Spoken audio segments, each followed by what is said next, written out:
Hi, I'm Max Keiser. This is the Keiser Report for you, and we have a new word for you to think about. Consumption-tration camp. That's right, forced consumption, but in a gulag.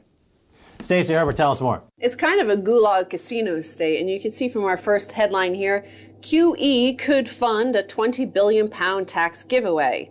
QE, of course, is quantitative easing, and the government in the UK, they say, could fund a £20 billion tax giveaway to boost growth next year by releasing the profits made by the Bank of England's money printing program, a leading economist has suggested.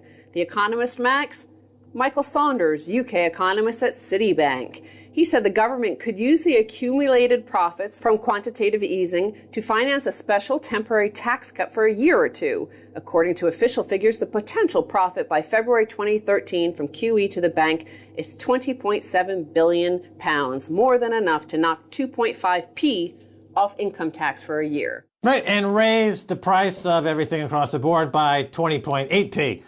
It's called inflation. It's called inflation is a tax. It's okay. So they're just using mumbo jumbo to enslave y'all more. Gonna enslave y'all back in chains, y'all. And quantitative easing, as many in the economics circles have pointed out, has moved or stolen £60 billion from savers.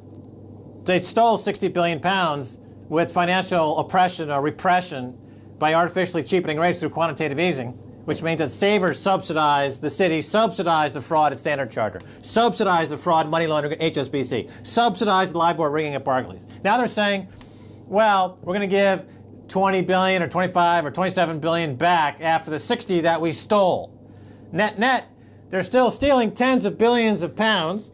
This laundering of responsibility will continue unchecked because David Cameron is the weakest prime minister since Lord Snootypuss. The bank, the paper says, is sitting on QE profits because it bought gilts with the money it has effectively printed. The gilts pay interest, which is collected from the government. It's all debt. It's more debt. Purchasing power is collapsing. The British pound is collapsing. And again, David Cameron is such a moron. I mean, I don't see how else you could spin it. He has absolutely he doesn't have basic math skills. Well, nobody in government does. The central bank doesn't either, because here they are pushing this propaganda, I think, in order to get you to agree to another round, because then they go on to say the real potential profit is even larger as the QE program has been extended by £50 billion to £375 billion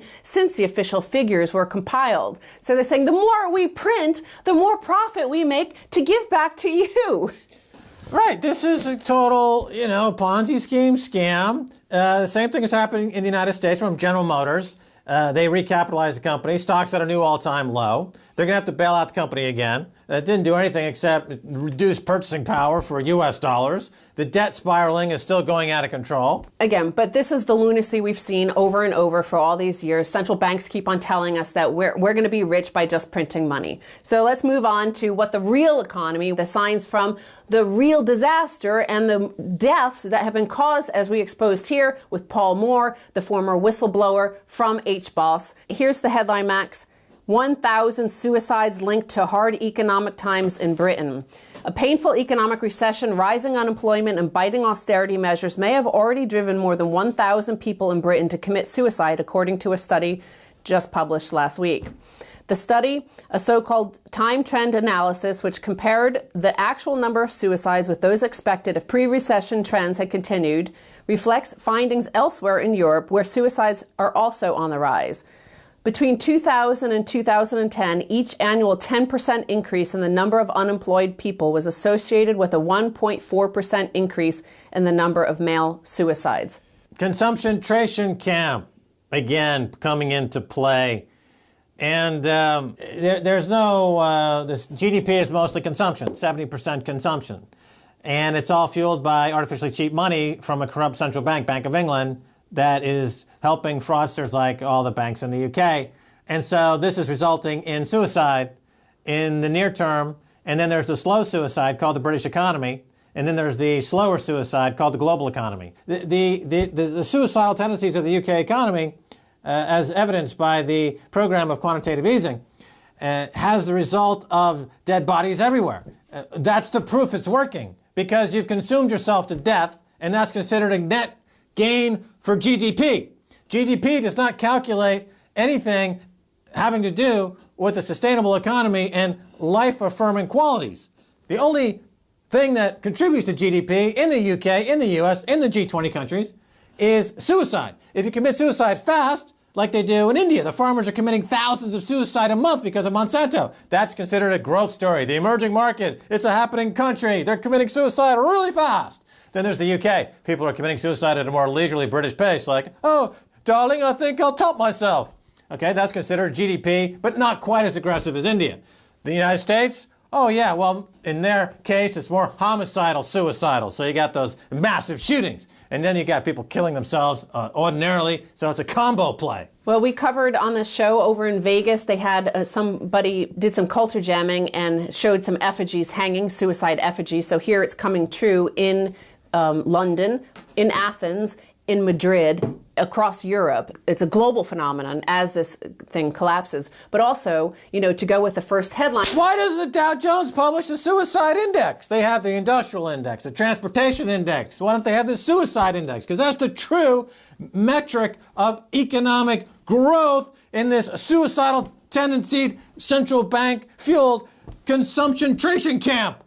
Get honest. Show us the real numbers. And remember, in our interview with Sandeep Jaitley, he did say that quantitative easing, these banks, these central banks are leading us down the road to a second dark ages. So this is something you could expect to see. Now we're talking about the consumption-tration camp. An important part of that is the gulag is working in the prison system. Factory owners, federal prisoners stealing our business.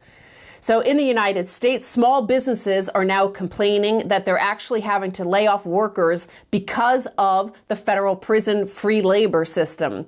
Unicor is a government-run enterprise that employs over 13,000 inmates at wages as low as 23 cents an hour to make goods for the Pentagon and other federal agencies. With some exceptions, Unicor gets first dibs on federal contracts over private companies as long as its bid is comparable in price, quantity, and delivery. In other words, if Unicor wants a contract, it gets it. So here again, it's the U.S. taxpayer financing this system whereby they're paying their taxes. The federal government then imprisons these people for $44,000 a year, forces them to work for free for them, and pretends to the consumer, the taxpayer, hey, we're giving you a great bargain. It's the casino model that we saw in the quantitative easing. We print up $100 billion, and look, we give you free $5 billion back. Here, you pay the taxes to lock up these federal prisoners, and we'll give you 5-cent savings back. Yeah, but to get a job in America, you got to be thrown in prison. So you're paying your tax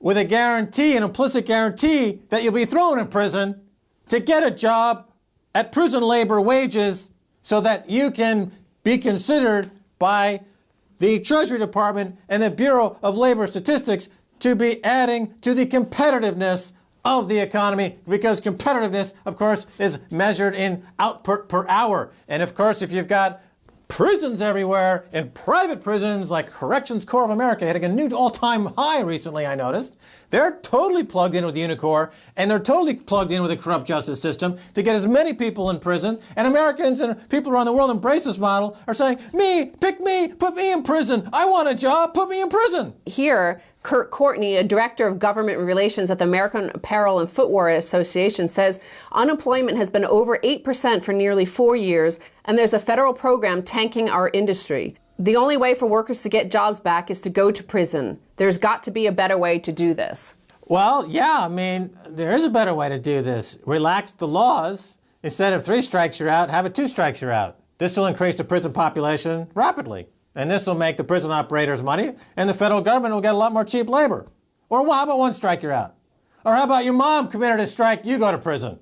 Or your grandma committed a strike, your grandma thought about committing a crime 100 years ago, so you go to prison. There, competitiveness is improving while we speak. And remember, it's the consumption-tration camp. So they're telling you, the taxpayer, continue financing this, because if you do, if you pay $44,000 to send a man to prison, we'll get him to work for 24 cents an hour. And see, your clothes and your shoes will be cheaper. Of course, now they've got the with this new program. It's called Trapwire. Of course, they'll find a lot of people to go into prison now. They've got a little spying note up your schwing, don't they? Well, Max, in fact, Trapwire is deployed throughout casinos in America, so it is genuinely part of the casino gulag system.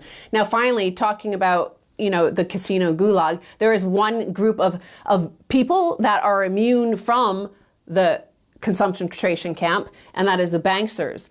Standard Chartered shares rise as U.S. regulator drops license threat. Standard Chartered shares were up 3% despite agreement to pay $340 million fine over allegations it breached sanctions against Iran, and they've admitted to no wrongdoing, Max. But I want to turn to 4 days before they settled with this new New York regulator, the New York Department of Financial Services. I want to turn to a clip from our show, the Keiser Report, where we discussed this, and you said this. Yeah, let's go to it. Well, that's a good point to make, is that Standard Chartered thought, and they say that they had to deal with the Department of Justice and the SEC and these other regulators, but there's this new regulator, New York State Department of Financial Services, that Andrew Cuomo created in the last year. So this is just perhaps their way of making their mark on the scene, on the global mafia sort of racket shakedown scene.